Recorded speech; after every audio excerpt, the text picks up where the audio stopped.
All right, welcome to Behind the Sermon and More. Hey, listen, we're in for a treat today. This is going to kick off a three-tiered podcast. We're going to do a 3-week podcast on something that we believe statistically, just objective reality, we believe a lot of people are wrestling with, and that is the issue of pornography. So with that said, we want to make clear that this is probably going to be a PG-13 type series. So if you have young ears in your car, if you're listening to this, just be aware. We'll be talking about some things that could be sensitive to them. So just make sure that you use your own discernment, your own judgment on that. You may want to listen to it first yourself and see if you think it's appropriate before you cascade it further to your teenagers and that kind of thing. So just use your own discretion there, but be aware we'll camp out there. All right. So who I have with me to help have this conversation are our two brothers on our staff, the buffest pastors at Apex Baptist Church. These two guys. You got Pastor Kevin O'Brien and Pastor Jared Whedon-Raw. Thank you guys for being here. Absolutely. Good to be here. Man, awesome.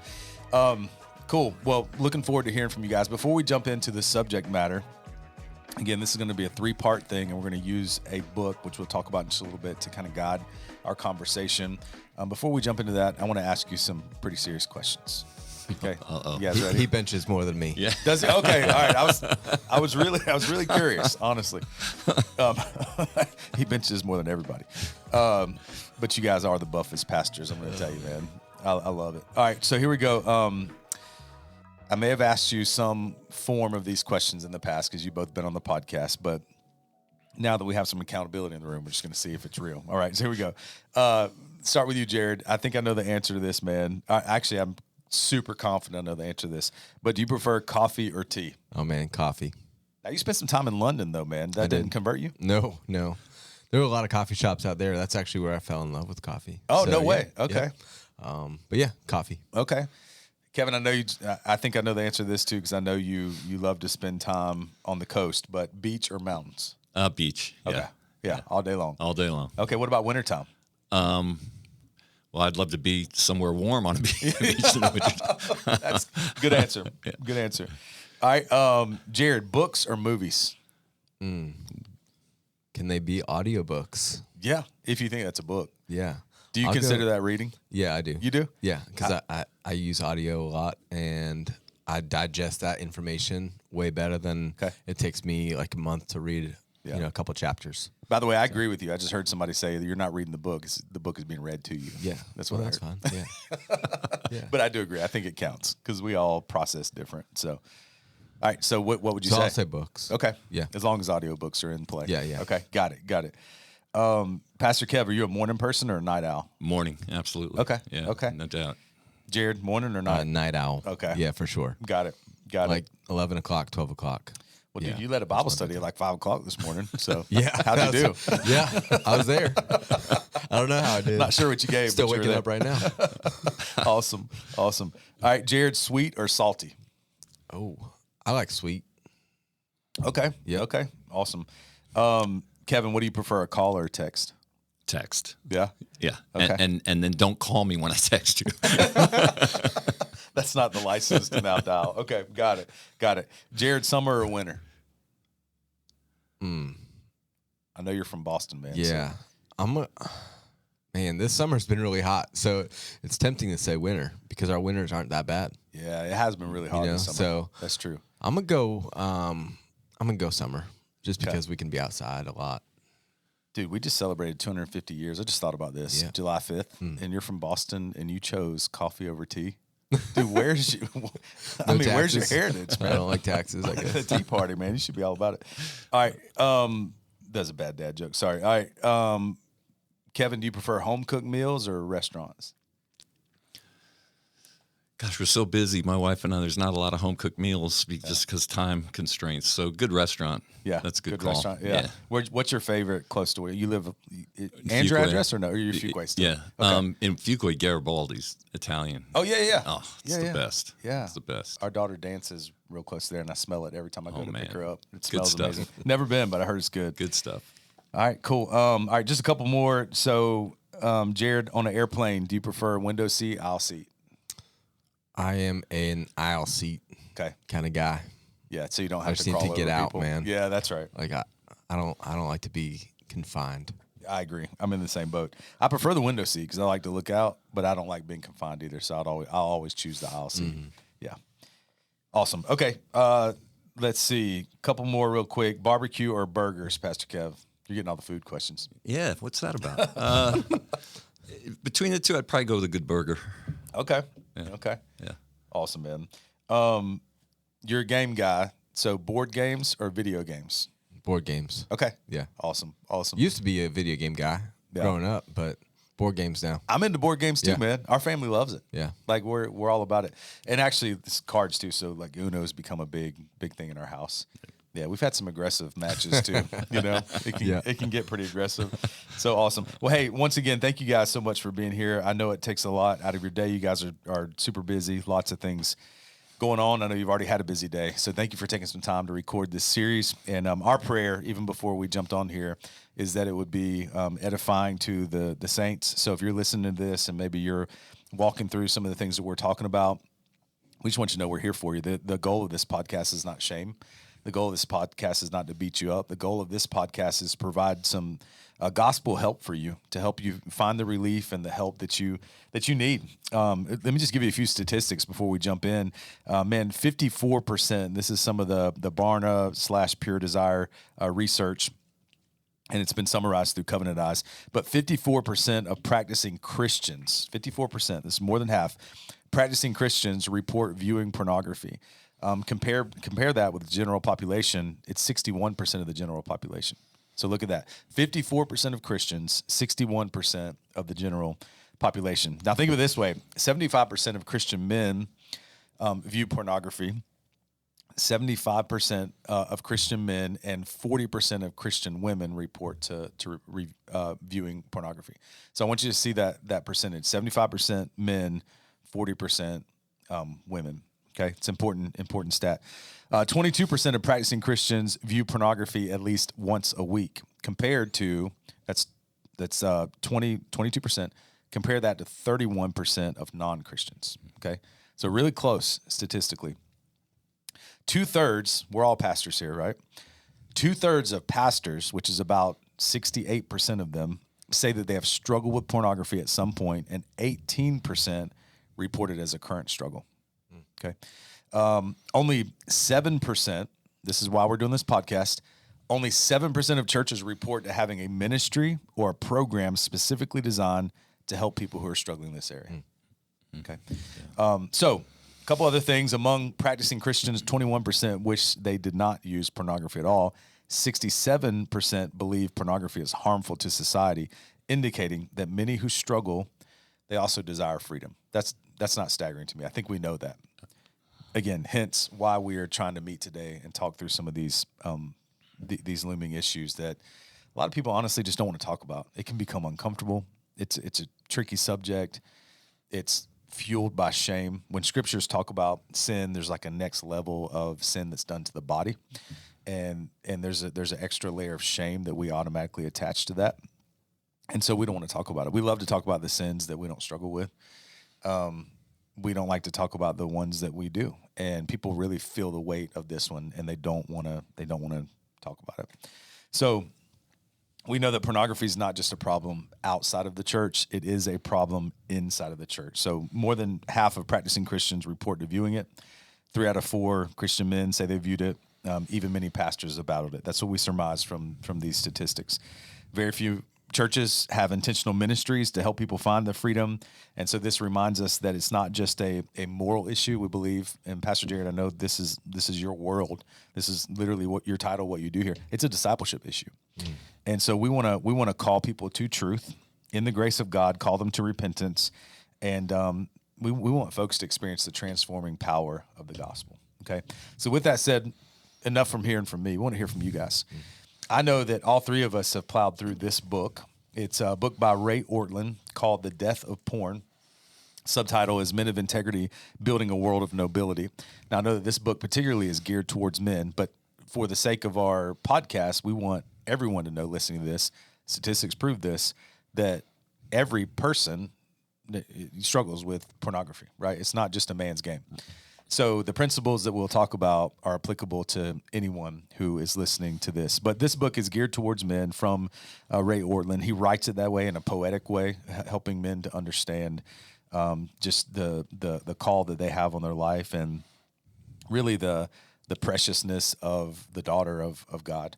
And so we'll let you guys parse some of that out as we walk through the book.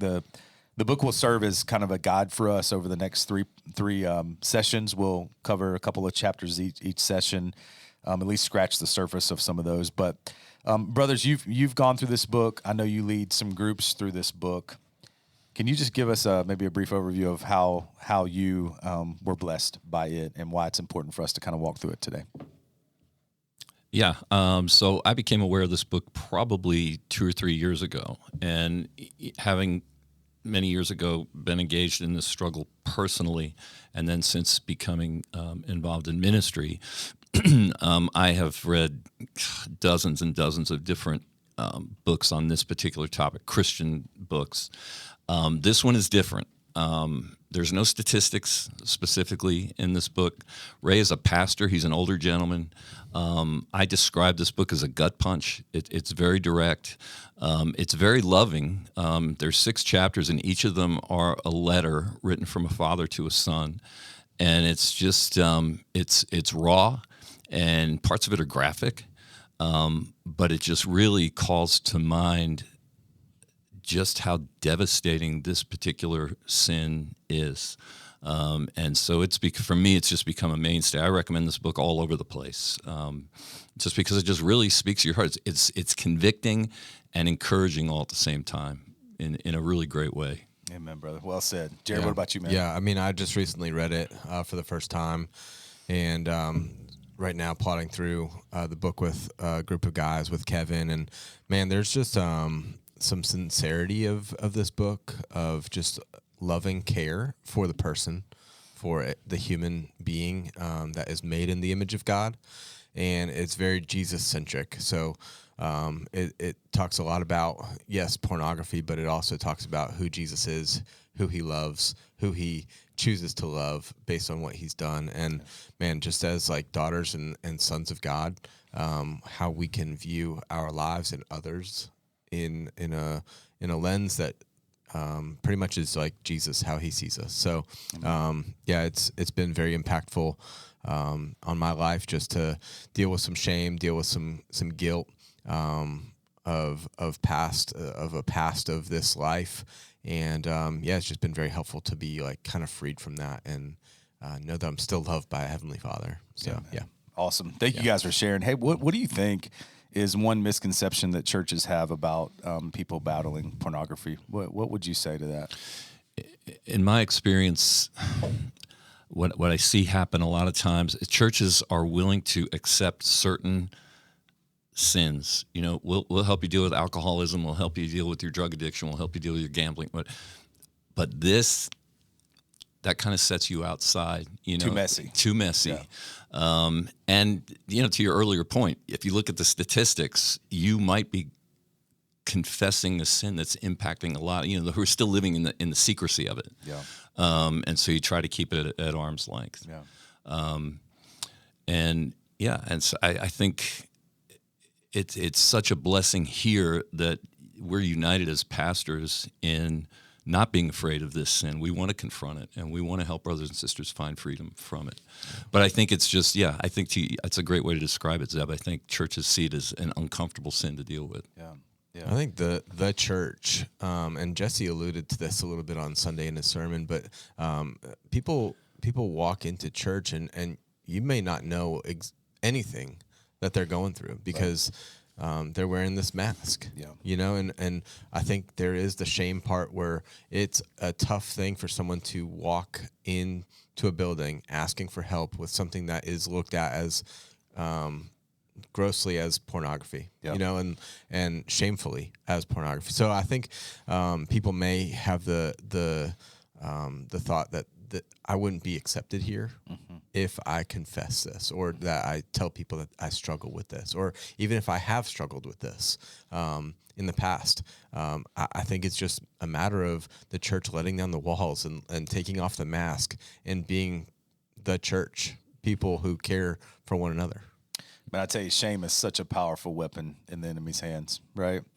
Because to our point, it's like we know that there's freedom in Christ, but the enemy uses that tactic of shame to keep you hemmed up, to where you posture yourself as if you're okay, but in reality, you're dying on the inside, and you desperately need that freedom. So, man, let's get into some of the helps of this. So we're going to use the book, as I mentioned earlier. There's 6 chapters in the book, and so we're going to break it up into the 3 episodes covering 2 chapters apiece. We're not going to go in depth with this book, so we would encourage you, if something you're interested in reading, man, if you need help getting a copy, we can help you with that. If not, you can just check it out on Amazon. Ray Ortlund, The Death of Porn. Check it out. It's a helpful book. But man, looking at chapters 1 and 2, Ray Ortlund argues that pornography is ultimately a worship issue. Interesting. This is interesting. It's not merely a lust issue. It's a worship issue. So let me ask you guys a question. How have you seen that truth change the way men approach freedom? First of all, let's talk about what it means. But secondly, how has that truth freed some folks up to approach freedom? So what does it mean to say it's a worship issue, not merely a lust issue? What does that mean? Well, I think it becomes a false idol. Like so many other addictions, it becomes a coping mechanism. It becomes central to your life. It becomes something that, one, draws you away from Jesus, but at the same time, we talked about this morning. We rationalize it and we justify it. Yeah. And I think one of the other more insidious things with pornography is we can convince ourselves that I'm not hurting anybody. And so I just keep going back to it's just a form of false idolatry. It's an altar that becomes very easy to worship at, to the exclusion of everything else. Yeah, the early reformers used to say we're all worshipers of something. Right. It's either God, the true God, or something else. And so your worship is misaligned. Exactly. Yeah, absolutely. Jared? I think, is it any surprise that in the 10 Commandments, what's the first thing that God says? Don't have any other gods before me. Yeah. Thou shalt not is not just a suggestion for us. Mm-hmm. It's like, as a follower of Jesus, as a follower of a one true God, we should not put anything in his place that we're worshiping. So to understand, there is freedom in worshiping God alone. There's that freedom from this pull to this lust and this industry, if you will. So I think there's an acknowledgement of knowing that, man, I think I got it wrong, right? I got this worship thing wrong. Yeah. There's a lot of things, like you said, we can worship. Yeah. And this just happens to be one that we struggle with because it's right in front of us.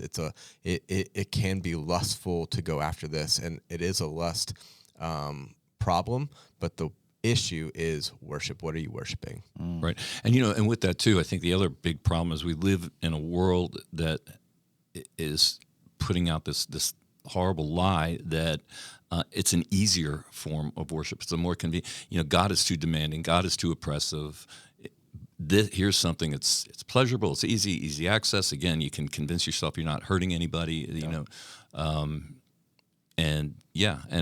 I think in a lot of situations, because it feels like an easier path to follow, that's the way we go. Yeah, that's really good. I want to press pause real quick because you said something that piques my interest, and here's why. You said that many people believe, and it's a lie of the enemy, that you're not hurting anyone else. Can we dispel that lie real quick, just while we're here? Oh man, I think one of the things, I know we'll get to it, but one of the great moments in this book is where Ray exposes the harm that we're doing to particularly the women who participate in pornography. Yeah. For me, I'll share just personally. When it became problematic in my life years ago, I did not have a moment of clarity and confess it. I got caught. Right. And my wife was the first one to say to me, you're cheating on me. This is adult. I never saw it that way. Yeah. Never saw it that way. But that is in fact what it is. It brings as much damage to a marital relationship as having an actual physical affair with another person. Yeah. It is that damaging. Yeah, absolutely. And people don't realize what you just said, how true that is. People don't realize the effect that it has on you in your current relationship. Exactly.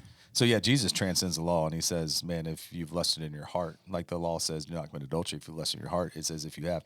That doesn't give us a license to say, well, hey, we're all going to get it wrong, so let's do whatever we want. It's showing the gravity of it. Yeah. And the truth is, man, when you are living in that space, even though physically you may not have been with another woman, it's changing the way you look at your spouse in so many ways. No doubt. And plus your life becomes so consumed in secrecy and wanting to hide this. Again, we go back to the shame thing or even the pride element that's involved, that you don't even realize that you're hardening your heart and you're just losing every degree of empathy and compassion to other people in your life. Jared, you had something? Yeah, I think of the damage not only to those women and your marriages or whatever relationship that you're currently in, but also your relationship with God. Yeah. The damage that it is doing on your own body and your own mind and your own soul, and the fact that you're just kind of abusing yourself, and that's not the way God intended it. Yeah. God made you, crafted you and formed you in His image and His likeness, and I think of that the damage that can do to one's soul, of whether it be, all the depths of taking in the images, the videos, the physical aspect of it.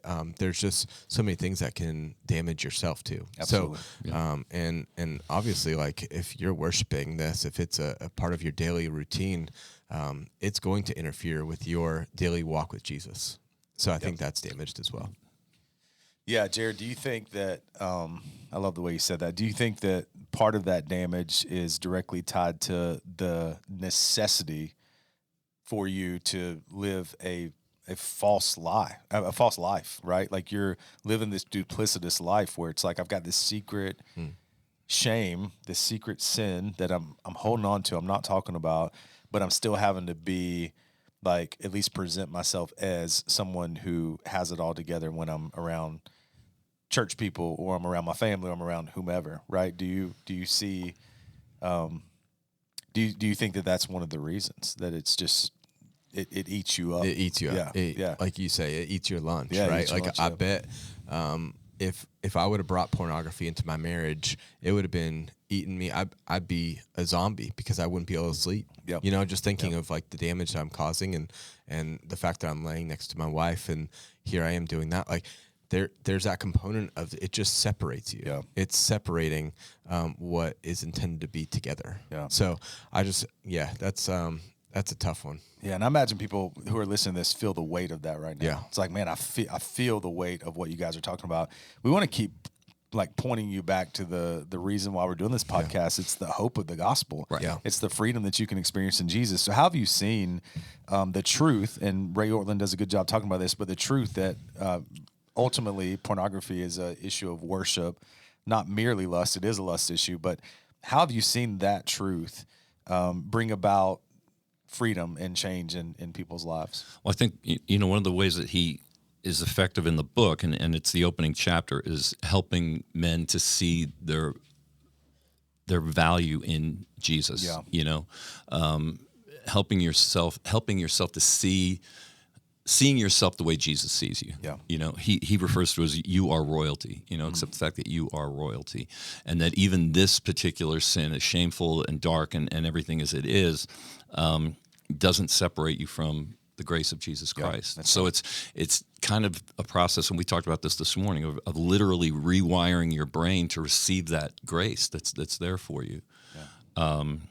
And to go back a little bit, it's interesting as I've kind of, when I worked through my own issues and then trying to help other brothers with it too, is there is a lust component, absolutely, but what I have found to be really consistent with men in particular who are struggling with pornography is it's more an anger issue. There's anger and resentment over, it could be past traumas, it could be current situations, it could be any number of things, but it's not necessarily, and actually it's very rarely a sex drive issue. It's just, again, it's a way of compensating with other struggles that you might be having.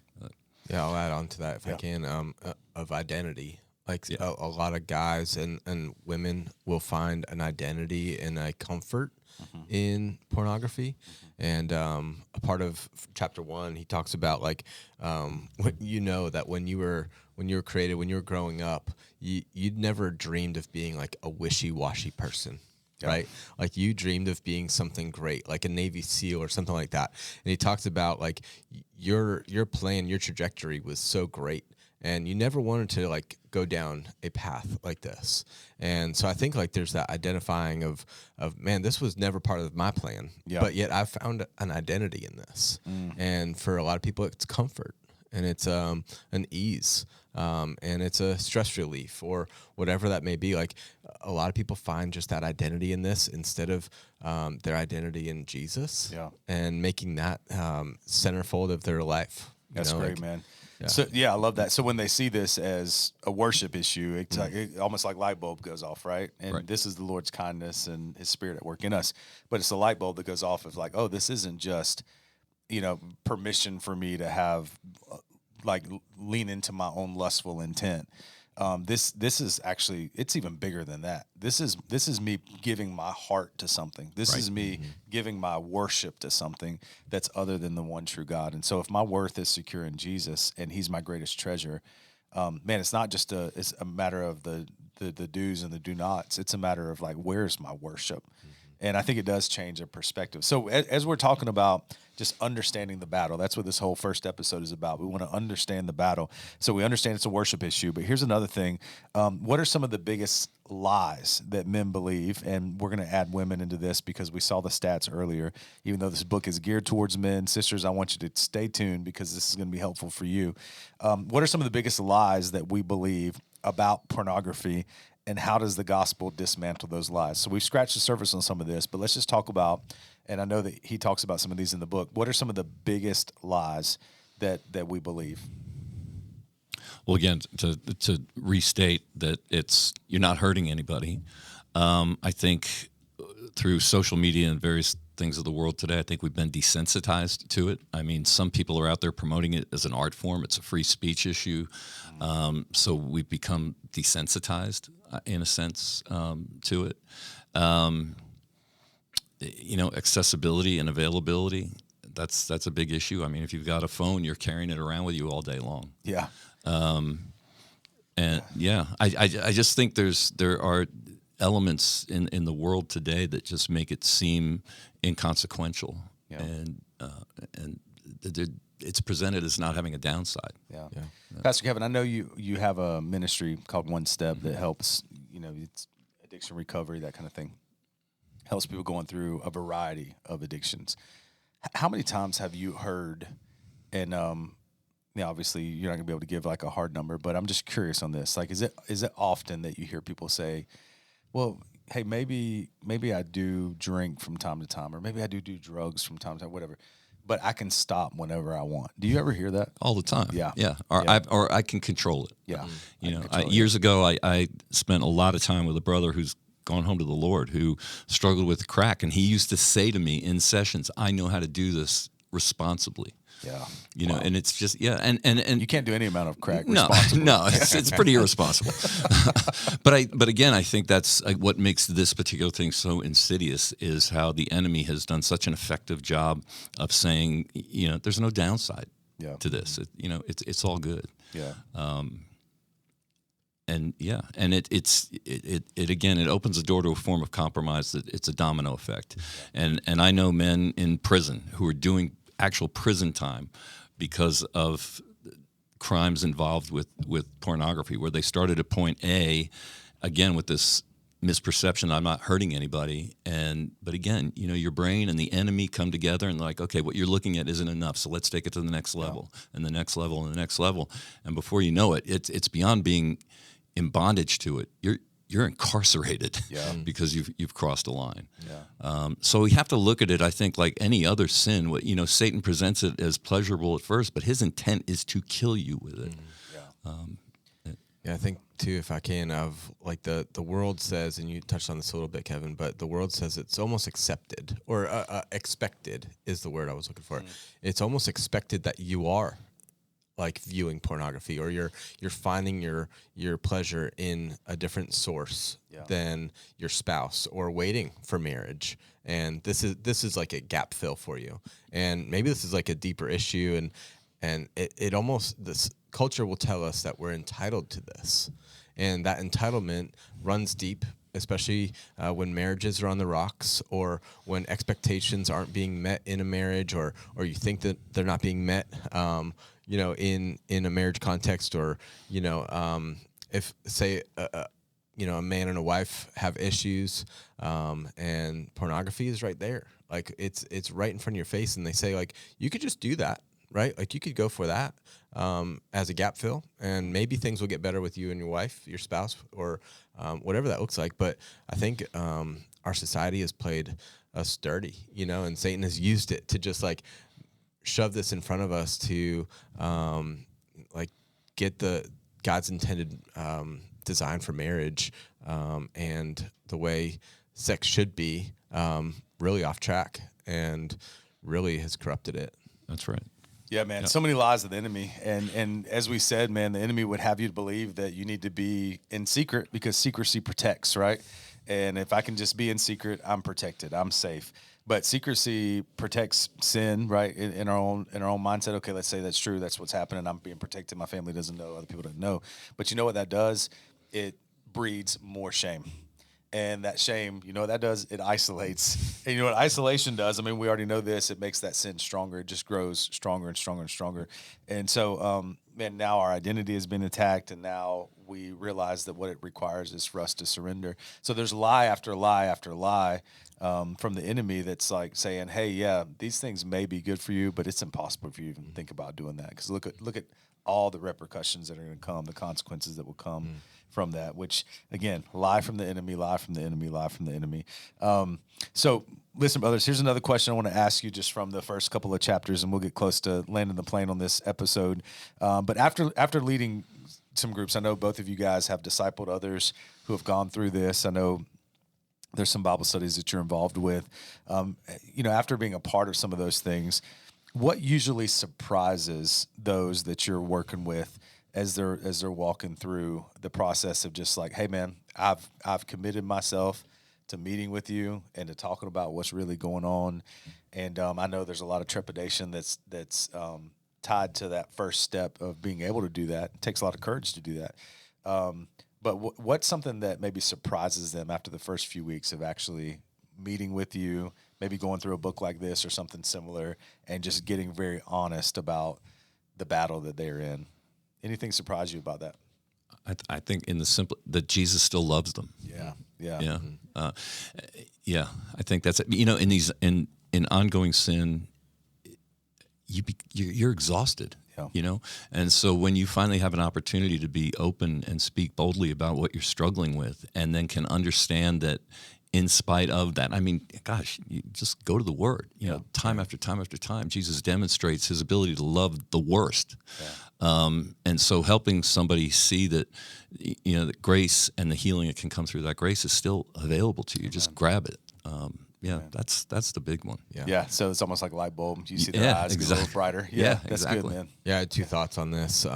When they walk into a room and recognize that there are other guys, or I think in a women's context, they will find that there's other women involved and wanting to be freed from this. Yeah. I think that is, they're on the same playing field, right? And they want the same thing that we want from sin. Like, we just want to be free from it. Yeah. Knowing that it's going to be a fight, right? And I think that's where a group setting can come in, and you're not going to be surprised by this when you come into a room with me and Kevin, but we're going to challenge you, and we want you to fight for it because it is a battle. We are in battle.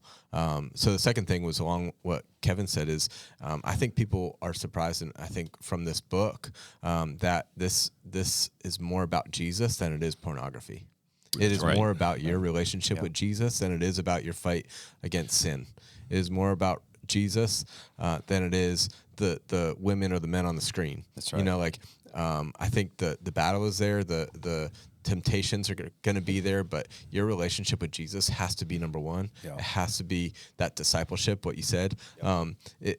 Discipleship is to follow, right? Is to be a follower. Who are you going to be following? The culture in this world that says pornography is the way to go, or are you going to follow Jesus? Yep. And that's the big question. Amen. Amen. Well, yeah, I think that's exactly right. I mean, people are surprised to find that they're not alone. That struggle, because that's the enemy's ploy, right? It's like make you feel like you're by yourself. I'll tell you what, of all the different, addictions, ongoing sins, habitual sin, however you want to classify it, and all the various ways that you can address those struggles, and we shared this morning as well, coming together as a group and being open and vulnerable and sharing what you're actually struggling with I think it's the clearest path to getting through this and getting on the other side of it. It just takes one brother around a table to open up about where he's at and what it looks like, and then everybody's like, yep, and then it's all out on the table. And once it's in the light, then you can really start to do the work you need to do. Yeah, man. Yeah. Well, hey, thanks for spending some time talking about just the battle, right? We want to help understand the battle, understand it's a worship issue, understand there's many lies that the enemy would have you believe. That's the fight. That's the battle. We got to plow through that. You got to show up. You got to be willing to talk about it and be honest and be open. And, man, the surprise is you'll find that you're not alone. You'll find that the Lord has some things for you. And we're going to talk next week about that freedom that the Lord has for you and how to fight for freedom. So, again, thank you guys for chapters 1 and 2. And next week we'll scratch on chapters 3 and 4 and talk about fighting for freedom. Okay. Anything you want to add before we dismiss? I don't think so. I hope we make this book a bestseller by talking about it. I will say this, and it wouldn't be appropriate, I guess, to do a real deep dive into it, but I've shared this every time I've talked about this book, that the second chapter speaks very specifically to women who are being objectified through pornography. When I read it the first time, I cried. Yep. It's that powerful. And so again, fellas, especially if you get a hold of this book, and I keep a bunch of them on hand here at the church, I think that chapter alone might really open up your eyes and open up some doors to what you have to do to make change. Jared and I, well, the three of us, we're fathers to daughters. It's a true wake-up call to read about it the way that Ray puts it together. It's really something. Yeah. It's life-changing. The way he talks about Satan coming on attack and hating the woman and just hating the female in all of the world. One thing, I'll just read this real quick out of chapter 2. He said, "Now let's face the truth. Online porn is a man siding with Satan," and that was a gut punch, man. Gosh, man. Yeah, that was a gut punch. Thinking about our daughters are the women that are so cared for, that we love, and just the exposure that this world puts on women and the objectification of it, and it's just it's a gut punch for sure. Yeah. I love that. And even going back, I think he does a good job, like going backwards and understanding the fall, and right, how we're broken and marred by the fall. And he quotes G.K. Chesterton. I think he's asked this big question. He calls it a mega question. What's wrong with the world? G.K. Chesterton's asked that question. And this was his answer. He said, I am. And and then Ortland says we all need that. We all needed that blunt. Then we can stop believing in our own quick fixes. So it's not just man, I'm capable. I can do this on my own. Man, we're broken. But the good news is we have a great healer who's able to give us what we don't have in and of ourselves. That's it. We're going to talk about that next week. So, cool. Brothers, thank you. Yeah, man. All right, Great God to be bless here. you. Yeah, thank you guys for listening. We'll see you next week.